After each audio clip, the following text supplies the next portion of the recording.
friends, welcome to Thanir Pandal. Guys, this setup ഒക്കെ കണ്ടിട്ട് നമുക്ക് ഇതിനകത്ത് എന്ത് മനസ്സിലാക്കാം? Yes, we are going to make beef vara. Come on, let's start making. ചട്ടി ചൂടായിട്ടുണ്ട് guys.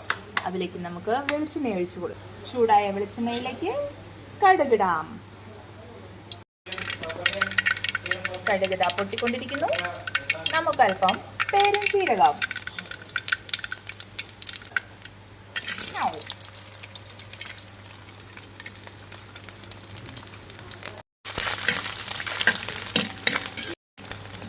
അങ്ങോട്ട് നന്നായിട്ടൊന്ന് അങ്ങ് മൂത്തോട്ടെ.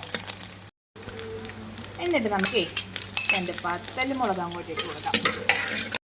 കൂട്ടത്തിൽ ഇഞ്ചി, പച്ചമുളക്, വെളുത്തുള്ളി, കരിവേപ്പില ആദിയായ എല്ലാ ഐറ്റങ്ങളും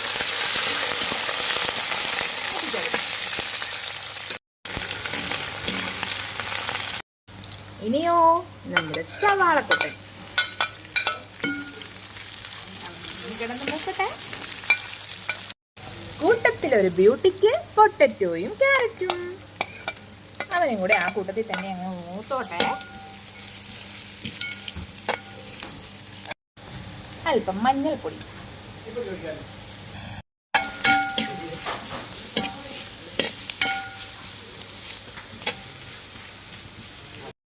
നമ്മുടെ ഇൻഗ്രീഡിയൻസ് എല്ലാം ഒന്ന് വഴണ്ടിട്ടുണ്ട് നന്നായിട്ട്.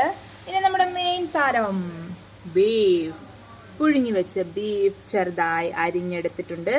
ഇനി നമുക്ക് അവനെ അങ്ങോട്ട് ചേർത്ത് നമുക്കങ്ങോട്ട് നന്നായി ഇളക്കി വറുത്തെടുക്കാം. എന്നിട്ട് വേണം നമുക്ക് പൊടി ചേർക്കാൻ.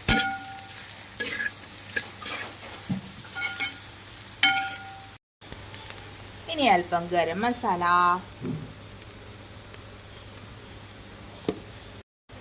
മുളക് പൊടി,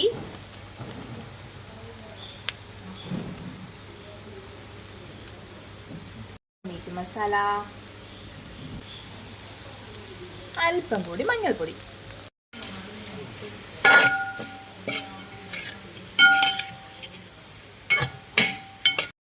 And at last our beef vara is ready.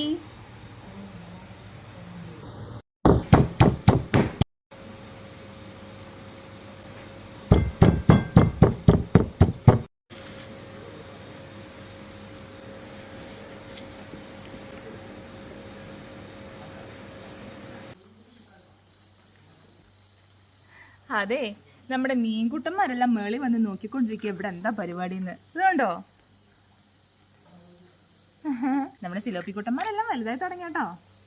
അപ്പം നമുക്ക് നമ്മുടെ പരിപാടിയിലേക്ക് കിടക്കാം. ഇതാ നമ്മുടെ ബീഫ് വറയും കപ്പയും പിന്നെ അടിപൊളി കാന്താരി ചമ്മന്തിയും ഇവിടെ റെഡിയാണ്. നമുക്ക് തുടങ്ങിയാലോ. ആദ്യം നമുക്ക് ആ നാരങ്ങ എടുക്കാം, സ്ക്വീസ് ചെയ്തിട്ട് ഒഴിക്കാം, മാറ്റി വെച്ചേക്കാം.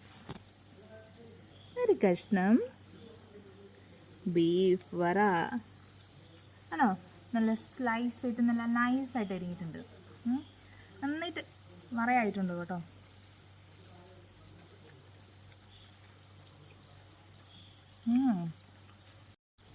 ഇതാ നമ്മുടെ ബീഫ് വറയും പിന്നെ നല്ല അടിപൊളി കപ്പ കേട്ടോ. കൂട്ടത്തിൽ ഇത്തിരി ഉള്ളിയും കാന്താരിയും ഒക്കെ ഇട്ട് ചതച്ച ചമ്മന്തി.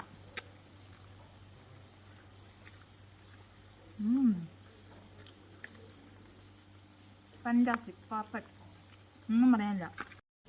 പിന്നെ ഈ കോമ്പിനേഷൻ്റെ കൂടെ ചെറിയൊരു വാട്ടീസും കൂടെ ഉണ്ടെങ്കിൽ അടിപൊളിയായിരിക്കും.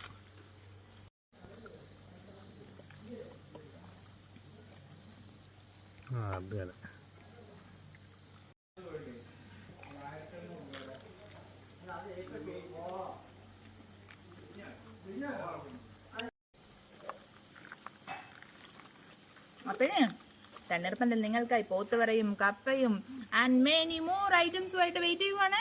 എന്നാലും നമുക്ക് തണ്ണീർ പന്തൽ വെച്ച് കാണാം. Okay, by.